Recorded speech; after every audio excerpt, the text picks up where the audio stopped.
تلمیح عربی زبان کے لفظ لمغ سے نکلا ہے۔ تلمیح کے لغوی معنی اشارہ کرنا۔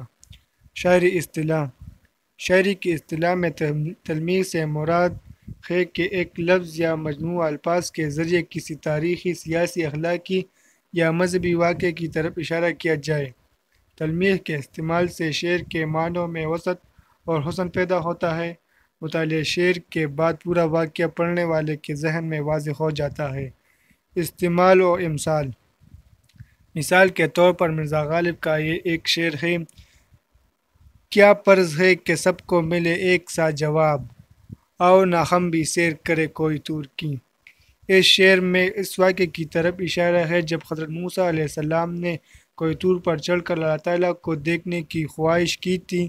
اس خواہش کے جواب میں اللہ تعالیٰ نے تجلی ظاہر کی جس کی تاب نہ لاتے ہوئے آپ علیہ السلام بے ہوش ہو گئے اور کوئی طور جل کر سیاہ ہو گیا۔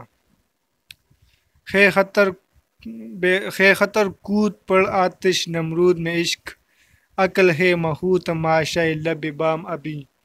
مندرجہ شعر میں خضر ابراہیم علیہ السلام کا واقعہ بیان کیا گیا ہے۔ بادشاہ نمرود آپ علیہ السلام کو آگ میں جلا دینے کی دھمکی دیتا ہے اور کہتا ہے کہ میرے آگے سجدہ کرو۔ خضر ابراہیم علیہ السلام غیر اللہ کے سامنے سجدہ کرنے کی بجائے آگ میں کود پڑتے ہیں اور یہ آگ آپ علیہ السلام کے لیے گلشن بن جاتی ہے۔